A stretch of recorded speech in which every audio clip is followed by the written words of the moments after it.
નમસ્કાર દર્શક મિત્રો, હું છું એન્કર અર્પિતા પટેલ। દેશભરના તાજા અને સચોટ સમાચાર આપણી ભાષામાં જોવા માટે A1 અભિપ્રાય ન્યૂઝમાં આપનું હાર્દિક સ્વાગત છે। હવે જોઈએ મુખ્ય સમાચાર। ધોરાજીમાં આપણા તેવર જૂનાગઢ રોપડ ઓવરબ્રિજના ધીમી ગતિએ ચાલતા કામ મામલે આમ આદમી પાર્ટીનો હલ્લાબોલ। અનોખો વિરોધ, રસ્તા પર સમાધિ લઈને કાર્યકર્તાઓએ તંત્રની ઊંઘ ઉડાડી। હાઈવે પર ચક્કાજામ કરતા વાહનોની લાંબી કતારો લાગી। સૂત્રોચ્ચારથી ગુંજી ઉઠ્યો માર્ગ। શરમ કરોના બેનરો સાથે કાર્યકર્તાઓએ કોન્ટ્રાક્ટર અને તંત્ર વિરોધ નોંધાવ્યો આક્રોશ। પોલીસ સાથે ઘર્ષણ, ચક્કાજામની સ્થિતિ સર્જાતા પોલીસનો કાફલો ઘટના સ્થળે દોડી ગયો। ટ્રાફિક હળવો કરવા કવાયત હાથ ધરી। વિરોધ કરી રહેલા આમ આદમી પાર્ટીના કાર્યકર્તાઓની પોલીસે અટકાયત કરી। મામલો વધુ ગરમાયો। છેલ્લા ઘણા સમયથી બ્રિજનું કામ લટકેલું હોવાથી વાહન ચાલકોને સ્થાનિકો પરેશાન હોવાનો આપનો આક્ષેપ।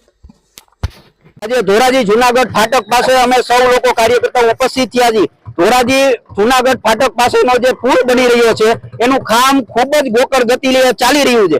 અનેકવાર રજૂઆતો કરી તથા એનો જે વૈકલ્પિક રસ્તો કાઢવામાં આવ્યો છે ને એકદમ કાચો છે ને આ વર્ષ દિવસ સુધી રજૂઆતો કરી છતાં પણ આજ સુધી કોઈ નિરાકરણ નથી આવવામાં આવ્યું। સાહેબ, આ મુખ્ય માર્ગ છે ધોરાજીનો। અહીંયા ઘણા બધા પ્રવાસીઓ પસાર થાય છે, દવાખાને જવા વાળા પસાર થાય છે, ઘણા બધા લોકો અહીંથી પસાર થાય છે, રોજ હાલાકી ભોગવવી પડે છે, કારખાના વાળા પસાર થાય છે, ખૂબ હાલાકી ભોગવવી પડે છે।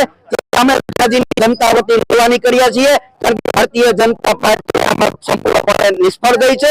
કોંગ્રેસ પાર્ટી પર પોતાનો પક્ષ રાખવા માટે અહીંયા તૈયાર નથી, ત્યારે ધોરાજીની જનતા વતી આમ આદમી પાર્ટીની ટીમ આ લડત લડવા માટે મેદાને આવી છે અને અહીંયા હું આ ધોરાજીની જનતા વતી આ લડાઈના માધ્યમથી હું આજે રોડ સમાધિ લઈ રહ્યો છું અને આવનારા સમયોની અંદર જો આનું નિરાકરણ નહીં આવે તો કાયદાકીયની સાથે સાથે રોડ પરની લડત પણ ખૂબ મજબૂતી રીતે લડશું।